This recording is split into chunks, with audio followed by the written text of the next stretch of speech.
And now, Johnny Harelow in Bunnytown, The Winter's Tale.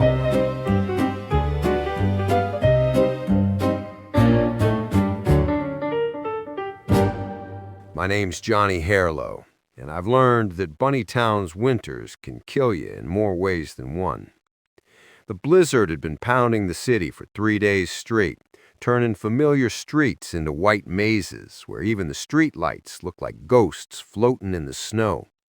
My office radiator was clanking like a death rattle, barely keeping the cold at bay while I nursed a cup of coffee that had gone lukewarm an hour ago. That's when Chief Katzel called.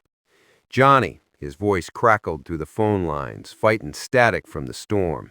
"We got a situation in Central Park. Judge Harrison Owl found frozen on a bench near the carousel." I stubbed out my carrot stick and reached for my coat. "Natural causes? Guy gets caught in the storm, can't make it home?" That's what it looks like, but something about it's got my whiskers twitching. Judge Owl wasn't the type to take midnight strolls in blizzards. Central Park in a snowstorm was like stepping into another world. The usual sounds of the city were muffled beneath layers of white, and the wind howled through the bare trees like the city's conscience, trying to tell me something I didn't want to hear. I found Chief Katzel standing over a park bench, his breath forming clouds in the Arctic air. Judge Harrison Owl sat upright on the bench, perfectly posed like he'd just decided to take a rest. Snow had accumulated on his shoulders and hat, but what caught my attention was how well dressed he was for the weather. Heavy wool coat, lined gloves, insulated boots. This wasn't an animal who'd been caught off guard by the storm. "Found him about an hour ago," Katzel said, his voice muffled by the scarf wrapped around his muzzle. "Anonymous tip called in to dispatch." I knelt beside the bench, studying the scene. "Any signs of struggle? Wounds?" "The coroner's preliminary says hypothermia, but Johnny," Katzel gestured to the judge's right talon, which was clutched around something. "Look at this." I pried open the frozen digits and found a crumpled piece of paper. A utility bill from Bunnytown Heating and Power Company, marked with red ink in what looked like the judge's handwriting. Numbers circled, calculations in the margins, and a single word written across the top: fraud. The wind picked up, sending snow swirling around us like the ghosts of all the cases I never solved. But this one felt different. Judge Owl hadn't died from exposure to the elements. He died from exposure to something much more dangerous: the truth. The next morning found me in the Owl family's nest in Bunnytown's Oakwood district, where the houses were old money solid and the secrets were buried deeper than the snow outside.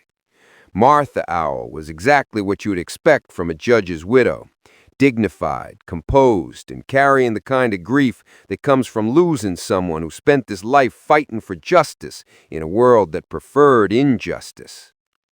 Judge Owl was investigating something, she told me as we sat in her parlor where a fire crackled in the hearth and family photographs watched from the mantelpieces. He'd been receiving phone calls for weeks, threats, really, animals telling him to mind his own business. Did he tell you what kind of business? The heating company, Bunnytown Heating and Power Company.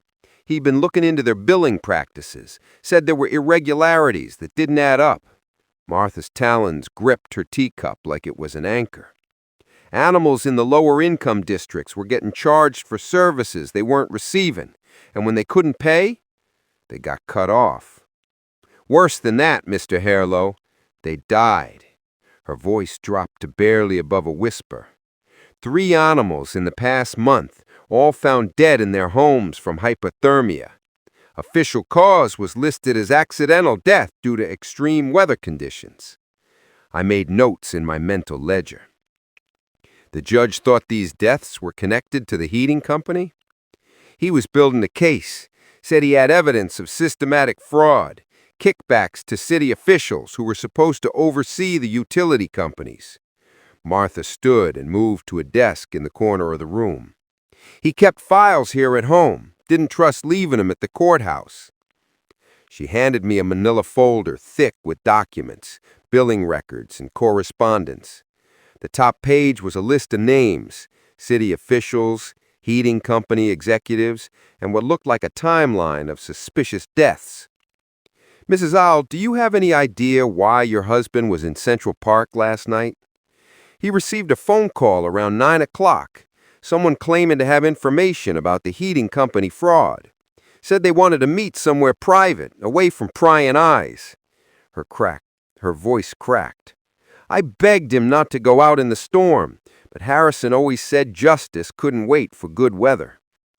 I left the Owl residence with more questions than answers, and the uncomfortable feeling that I was walking into something bigger than a simple murder. In Bunnytown, when judges started dying for asking the wrong questions, it usually meant someone with money and power was getting nervous about the right answers. Bunnytown Heating and Power Company occupied a modernist monstrosity of steel and glass in the city's industrial district, the kind of building that looked like it had been designed by architects who'd never experienced a cold day in their lives. Inside, the lobby was warm enough to make you forget there was a blizzard raging outside, which I figured was probably the point. Victor Weasel sat behind a desk the size of a small apartment, a sleek predator in an expensive suit that radiated the kind of confidence that came from never having to worry about paying a heating bill. When I introduced myself and explained my interest in Alwa's death, his smile never wavered. "Tragic accident," he said, his voice smooth as silk and twice as slippery. "Judge Owl was a good animal, but he'd been under a lot of stress lately. Sometimes the pressures of the job can affect an animal's judgment. His judgment seemed pretty sharp when it came to your billing practices. The judge had some concerns about our procedures, yes, but we operate under strict regulatory oversight. Everything we do is completely legal and above board, including shutting off heat to animals who can't pay inflated bills." Weasel's smile tightened just enough to let me know I'd hit a nerve. "Mr. Harelow, we're a business, not a charity. We provide a service, and that service costs money. If customers can't pay their bills, we can't continue providing free energy. Even if it kills them? Weather-related deaths are unfortunate, but they're not our responsibility. We can't control Mother Nature." I was about to point out that they seemed to do a pretty good job of controlling everything else when there was a soft knock on the office door. A nervous-looking squirrel in a secretary's outfit peered in. "Mr. Weasel, your 3 o'clock appointment is here." "Thank you, Rebecca. Mr. Harelow was just leaving." Weasel stood and extended a paw that felt like shaking hands with a snake. "I hope you find what you're looking for, Detective, though I suspect Judge Owl's death was exactly what it appeared to be, a terrible accident caused by poor judgment and bad weather." I was halfway to the elevator when Rebecca Squirrel caught up with me in the hallway. "Mr. Harelow, could I speak with you privately? Not here, somewhere else." "Name the place." "Carrot Central Cafe, 6 o'clock. And Mr. Harelow, be careful who you trust. Some animals in this building would do anything to protect their interests." Carrot Central Cafe was one of those all-night diners that catered to insomniacs, shift workers, and private detectives who couldn't afford to eat anywhere with actual ambiance. Rebecca Squirrel was waiting in a corner booth, nursing a cup of coffee and looking like she expected assassins to come through the door at any moment. "Judge Owl was getting close to something," she said without preamble. "Too close for Mr. Weasel's comfort." "What kind of something?" "Systematic billing fraud. We've been charging customers for natural gas deliveries that never happened, inflating usage records, adding bogus service fees." Rebecca pulled out a small notebook and slid it across the table. "I've been keeping records. Call it insurance." I flipped through the notebook, finding page after page of documented fraud. Fake meter readings, altered billing records, kickbacks to city inspectors who were supposed to monitor utility compliance. "This is enough to shut down the company and put half the management in prison." if anyone was alive to testify about it. Rebecca's voice dropped to a whisper. Mr. Harelow is something else. This morning they found City Inspector Frank Badger dead in his apartment. Heat was off. Pipes had frozen and burst. Official cause of death was hypothermia. Let me guess, Badger was part of the Utility Oversight Committee. Along with Judge Al and Councilman Pete Rabbit, they were the ones asking the hard questions about our billing practices. She leaned forward. Mr. Harelow, I think someone's been eliminating anyone who gets too close to the truth about what we've been doing. Why are you telling me this? Why risk your job, your safety? Rebecca's eyes filled with tears. Because my grandmother was one of the animals who died when her heat got shut off. She couldn't afford the inflated bills, couldn't pay the bogus service charges. They found her frozen in her apartment 3 weeks ago. Her voice hardened. I want the animals responsible to pay for what they've done. I pocketed the notebook and left money on the table for our coffee. Rebecca, you need to disappear for a while. If they kill the judge and a city inspector, they won't hesitate to eliminate a secretary who knows too much. Where am I supposed to go? I know a priest who's good at providing sanctuary. Father McKitten at St. Burroughs Cathedral. Tell him Johnny sent you. As I walked back through the snowy streets toward my office, I couldn't shake the feeling that I was walking through a city under siege, not from enemy armies or foreign invaders, but something much more insidious, the kind of corruption that turned basic human necessities into weapons. The next morning brought news that made my blood run colder than the Arctic air outside. Councilman Pete Rabbit had been found dead in his car in the municipal parking garage, apparently overcome by carbon monoxide when his vehicle's heater malfunctioned during the night. Detective Valdez met me at the crime scene, his breath forming clouds in the frigid air of the underground garage. Third city official in a week, Johnny. That's either the worst luck in Bunnytown's history or someone's got a very specific type of weapon. The cold. Exactly. No guns, no knives, no poison, just good old-fashioned hypothermia dressed up to look like accidents. Valdez gestured toward Rabbit's car, where crime scene technicians were examining the modified exhaust system. Except this time, they got careless. Someone deliberately sabotaged the heater to produce carbon monoxide instead of warm air. I studied the car, noting the professional quality of the work. Whoever did this knows their way around heating systems. This isn't amateur hour. Which brings us to our friend Tommy Ferret.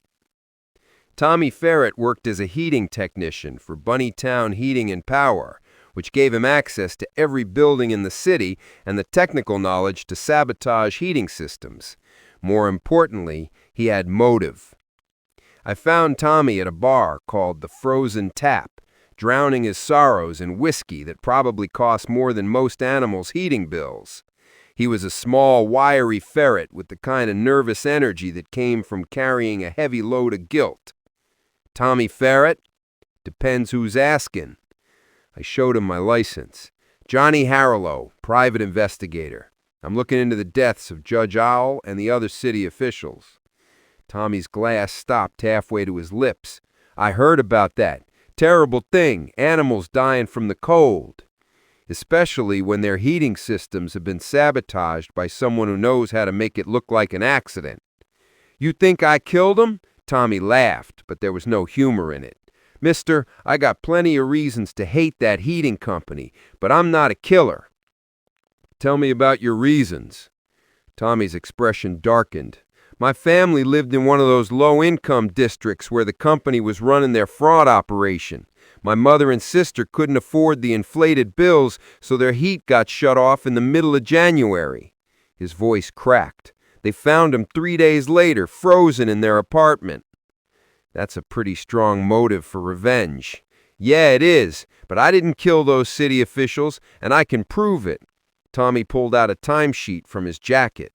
I was working the night Judge Owl died. Emergency call on the east side. Broken heating main. Took me all night to fix it, and I got witnesses to prove where I was. I examined the timesheet, noting the detailed records of his whereabouts. Either Tommy Ferret was innocent, or someone was going to a lot of trouble to provide him with an alibi. Tommy, who else at the heating company has access to the kind of equipment needed to sabotage heating systems? Anyone in the technical division. But if you're looking for someone with access to company vehicles and the authority to go anywhere in the city without questions, Tommy finished his whiskey and signaled for another. You might want to talk to Marcus Wolf. He's head of security, drives a company truck, and has keys to every building we service. What's Wolf like? The kind of animal who enjoys his work a little too much. Used to be a cop before he went private sector. Word is he got kicked off the force for excessive use of violence. I left Tommy at the bar and headed back into the storm, but I couldn't shake the feeling that I was missing something important. The pieces of the puzzle were there, but they weren't fitting together the way they should. By the time I reached the heating company's offices, another piece of the puzzle had fallen into place, literally. Mayor Badger's chief of staff called to inform me that there had been another heating malfunction at City Hall, this one during an emergency meeting about the utility crisis. The mayor's alive, but just barely. Someone sabotaged the heating system in the conference room during the meeting. If the fire department hadn't responded so quickly, let me guess, the mayor was pushing for an investigation into Bunnytown Heating and Power. Among other things, he was planning to call for a complete audit of their billing practices and a review of all recent weather-related deaths. I hung up and pushed through the glass doors of the heating company, where the lobby was still uncomfortably warm despite the Arctic conditions outside. This time, I wasn't interested in talking to Victor Weasel. I wanted to meet the animal who'd been providing convenient alibis and eliminating inconvenient witnesses. Marcus Wolf's office was in the basement, down a corridor lined with pipes and heating equipment that hummed with the kind of industrial menace that made you grateful for central heating. Wolf himself was exactly what Tommy Ferret had described, a large, muscular predator with the cold eyes of someone who'd seen too much violence and not enough justice. "Johnny Harelow," he said when I introduced myself. "Private Dick with a reputation for sticking his nose where it doesn't belong. Someone's been using heating systems as murder weapons, Wolf. 3 city officials dead, all from hypothermia or carbon monoxide poisoning. All deaths made to look like accidents. Accidents happen, especially during weather like this. Not accidents, murder. And whoever's doing it has access to company equipment, keys to city buildings, and the technical knowledge to sabotage heating systems." Wolf leaned back in his chair, his expression never changing. "You think I'm your killer? I think someone in this company is eliminating animals who are investigating utility fraud, and I think that someone has been very careful to make sure the deaths look like weather-related accidents. Prove it." I was about to respond when the lights went out. Emergency lighting kicked in a second later, casting everything in an eerie red glow that made Wolf's office look like something from a nightmare. "Power failure," Wolf said, standing up. "Happens a lot during storms like this." But I wasn't buying it. In my experience, when the lights went out during a confrontation with a murder suspect, it usually meant someone was about to become the next victim. I drew my gun just as Wolf lunged across the desk. Wolf was faster than his bulk suggested, but I'd been expecting trouble from the moment I walked into his office. We crashed into the filing cabinets behind his desk, sending papers flying and equipment clattering to the floor. Wolf had the advantage of size and strength, but I had desperation and the knowledge that losing this fight meant joining Judge Owl on the casualty list. He got his hands around my throat, squeezing with the kind of professional efficiency that suggested he'd done this before. I managed to bring my knee up into his ribs, loosening his grip enough to break free. My gun had gone skittering across the floor during the struggle, leaving me armed with nothing but survival instinct and a healthy fear of hypothermia.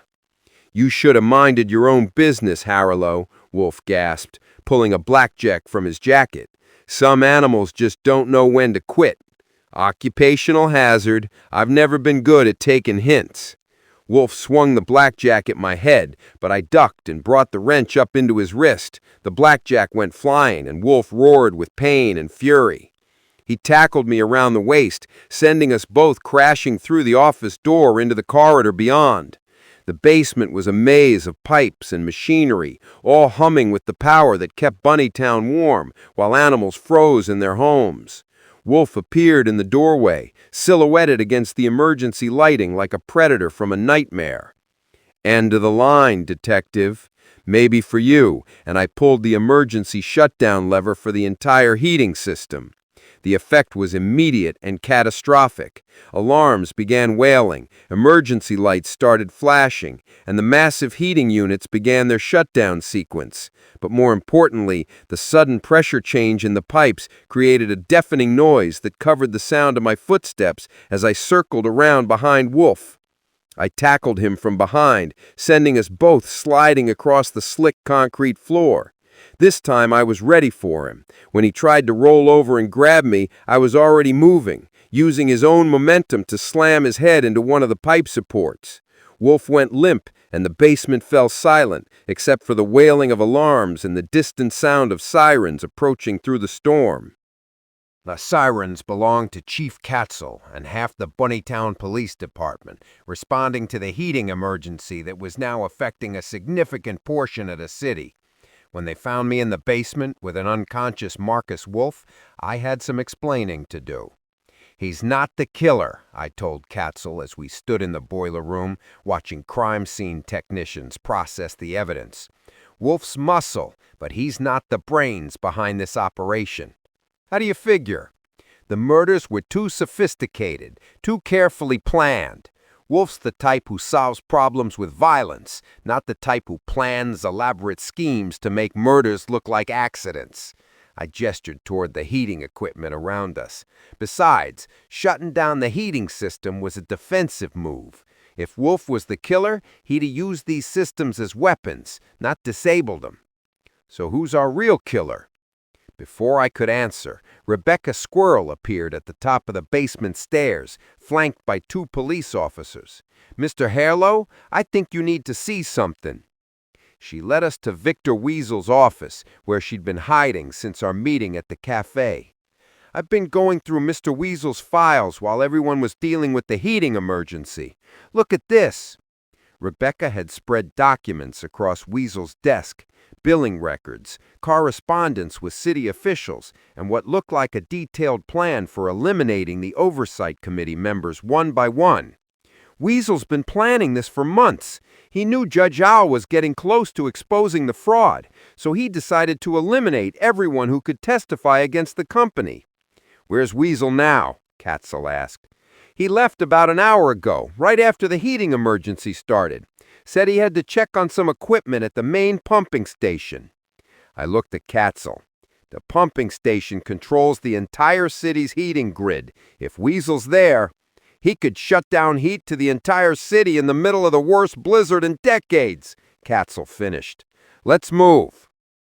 The Bunnytown Heating and Power main pumping station sat on the outskirts of the city, like a fortress of steel and concrete, surrounded by a maze of pipes and storage tanks that fed natural gas to every building in the metropolitan area.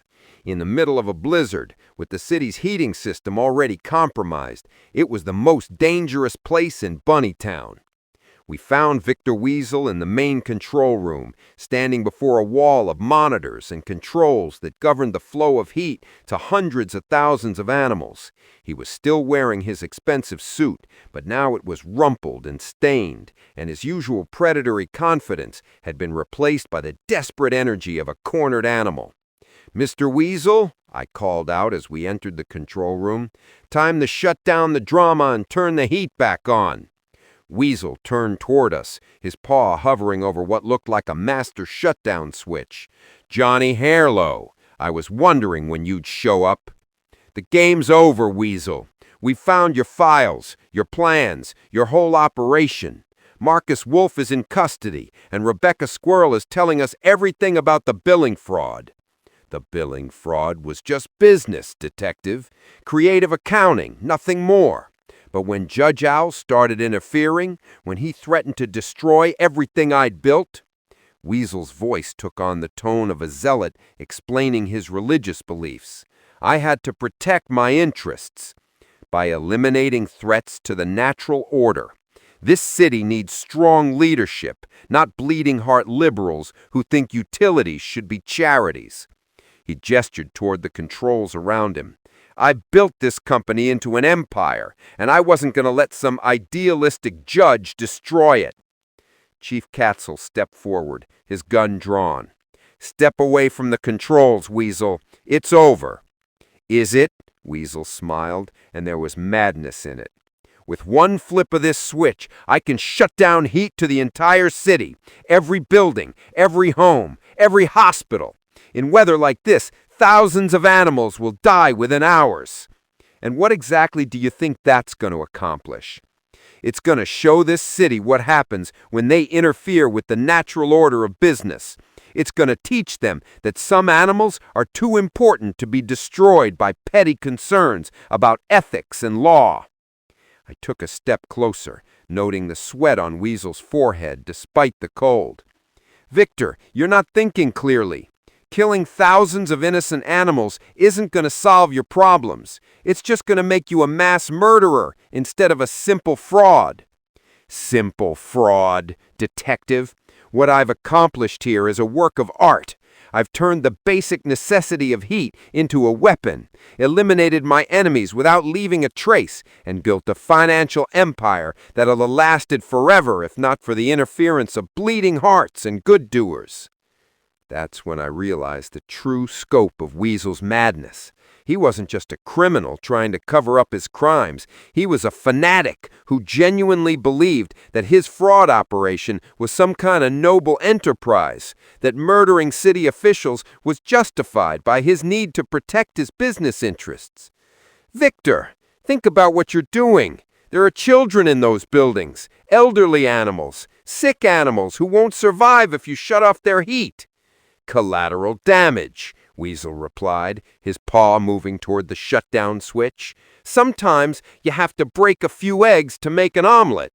Time slowed to a crawl as Weasel's paw moved toward the master shutdown switch. In the space of a heartbeat, I calculated distances, angles, and the catastrophic consequences of letting him complete his plan. Thousands of animals would die within hours if the city's heating system went down during the worst blizzard in decades. I lunged forward just as Weasel's paw touched the switch. The impact sent us both crashing into the control panel, switches and dials sparking around us as we struggled for control. Weasel was stronger than he looked, fueled by the desperate energy of a fanatic who believed his cause justified any atrocity. You can't stop progress, Harelow, he snarled, trying to push me away from the controls. This city needs to learn that there are consequences for interfering with business. I managed to grab his wrist and pull his paw away from the shutdown switch, but Weasel responded by driving his elbow into my ribs. The pain was sharp and immediate, and I felt my grip loosening. That's when Chief Katzel's shot echoed through the control room. Weasel jerked backward, his shoulder blooming red through his expensive suit. He stared at the blood for a moment, as if he couldn't quite process what had happened, then looked up at Katzel with the expression of someone whose worldview had just collapsed. You shot me, he said, his voice filled with genuine surprise. I'm a legitimate businessman. You can't just shoot me. I can when you're threatening to kill half the city, Katzel replied, keeping his gun trained on Weasel. Can you get the heating system back online, Johnny? I studied the control panel, looking for the switches Weasel had manipulated during his dramatic gesture. Most of the system was still functioning, but several major distribution nodes had been shut down. I can restore most of it, but we'll need technicians to handle the complex stuff. Do what you can. As I worked to restore heat to the affected areas, Rebecca Squirrel appeared with a team of heating company technicians who'd remain loyal to their jobs, if not their management. Within an hour, the city's heating system was back to full operation. Weasel sat in the corner of the control room, his wounded shoulder bandaged by paramedics, still muttering about business ethics and the natural order of free enterprise. In the end, he'd been undone by the same arrogance that had allowed him to believe murder was an acceptable business practice. The cleanup took most of the night. Victor Weasel was charged with 3 counts of murder and attempted mass murder, charges that would keep him in prison for the rest of his life. Marcus Wolf was charged as an accessory, though his cooperation with the investigation earned him a reduced sentence. Rebecca Squirrel's testimony exposed the full extent of a heating company's fraud operation, leading to arrests throughout the city government and a complete restructuring of Bunnytown's utility oversight system. I found myself back in my office as dawn was breaking over the snow-covered city, nursing a cup of coffee that actually tasted hot for once, and reading the morning newspaper's coverage of the case. The headline read, "Heating Company Fraud Exposed. Utility CEO Charged with Murder."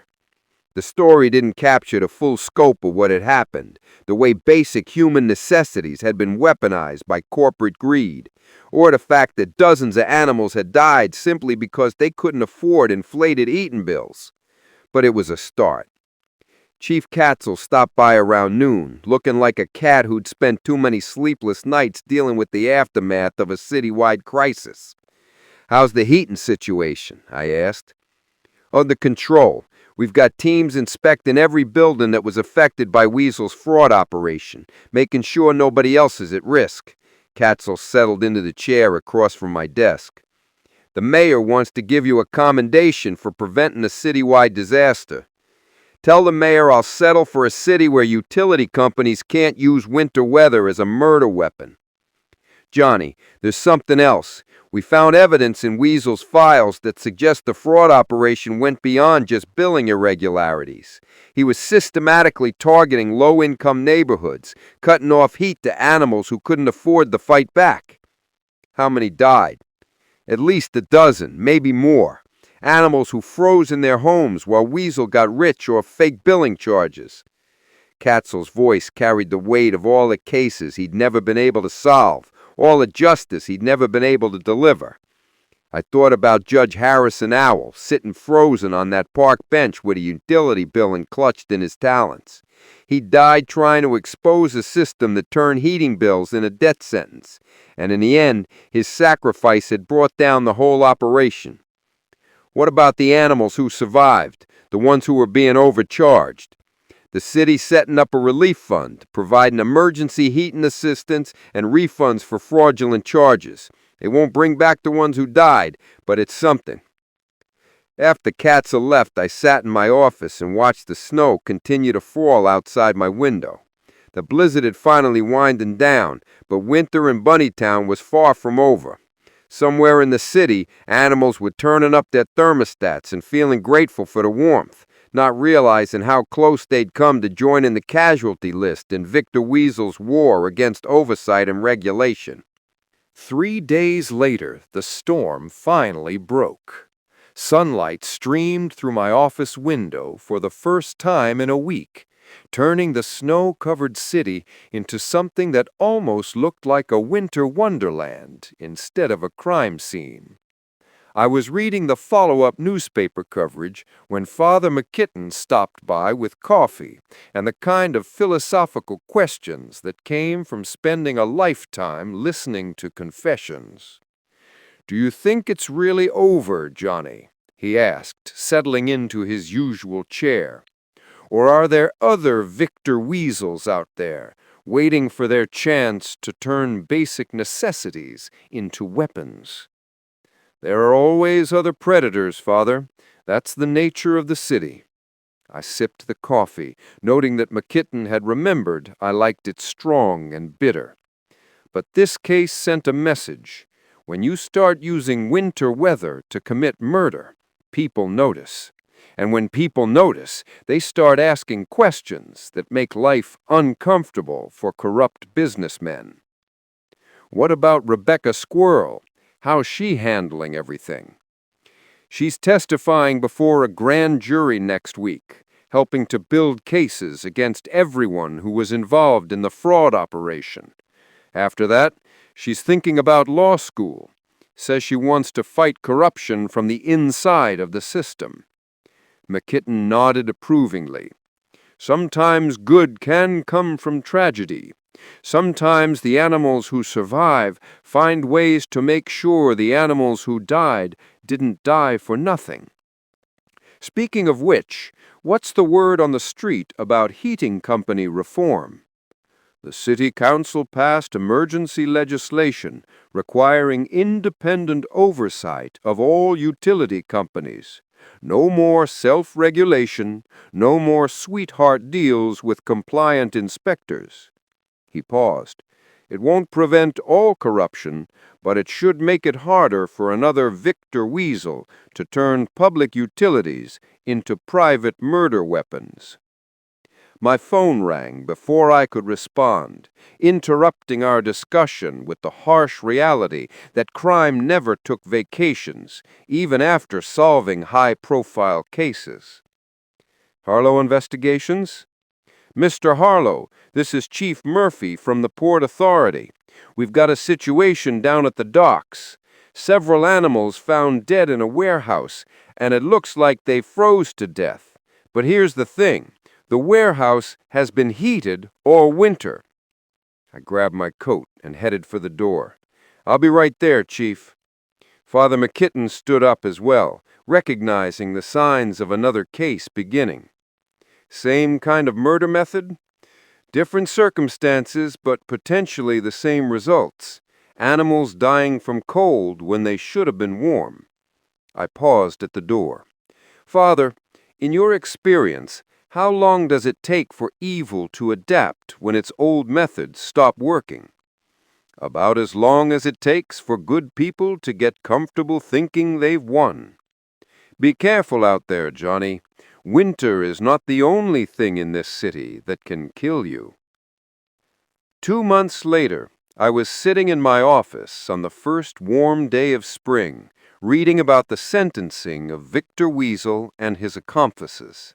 Life in prison for Weasel, 20 years for Marcus Wolf, and suspended sentences for the city officials who'd taken bribes to look the other way while animals froze in their homes. Rebecca Squirrel had indeed started law school, using her testimony against the heating company as the basis for her application essay about the importance of corporate accountability. She'd sent me a thank you card, saying that helping to expose the fraud had given her a sense of purpose she'd never had while just shuffling papers for corrupt executives. The heating company itself had been restructured under city management, with new oversight procedures and customer protection policies that made it nearly impossible for another Victor Weasel to weaponize basic utilities. It wasn't perfect, but it was progress. Judge Harrison Owl's name had been added to a memorial for public servants who died in the line of duty, and his widow had established a foundation to provide emergency heating assistance to low-income families. It seemed fitting that an animal who died investigating utility fraud would be remembered by helping others stay warm. As for me, I was back to doing what I did best: finding missing animals, investigating insurance fraud, and occasionally helping when Bunnytown's various institutions needed someone who understood that corruption came in many forms, some of them as simple as turning off someone's heat in a blizzard. The warehouse case Chief Murphy had called about turned out to be unrelated to the heating company murders, just a tragic accident involving a faulty ventilation system. But it reminded me that winter in Bunnytown was always dangerous, and that the line between accident and murder was sometimes thinner than ice on a city pond. My phone rang, jarring me from my reflections. Harelow Investigations? Mr. Harelow, this is Detective Santos from the Flood Control District. We've got some suspicious deaths related to the spring thaw. Animals found drowned in what should have been shallow water. The circumstances are unusual. I smiled and reached for my notepad. "I'll be right there, Detective." Outside my office window, the last of the winter snow was melting, filling the gutters with rushing water that would eventually find its way to the harbor.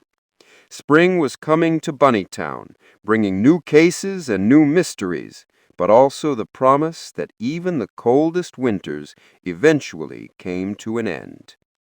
My name is Johnny Harelow, and in this city, the weather is just another tool in the hands of those who would use anything, heat, cold, flood, or drought, to get what they want.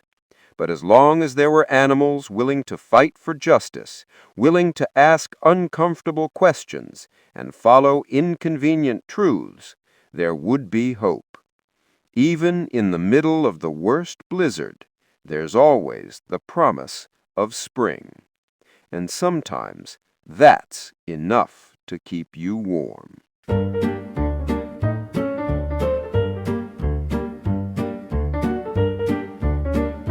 Join us next time for another thrilling adventure of Johnny Harelow in Bunnytown.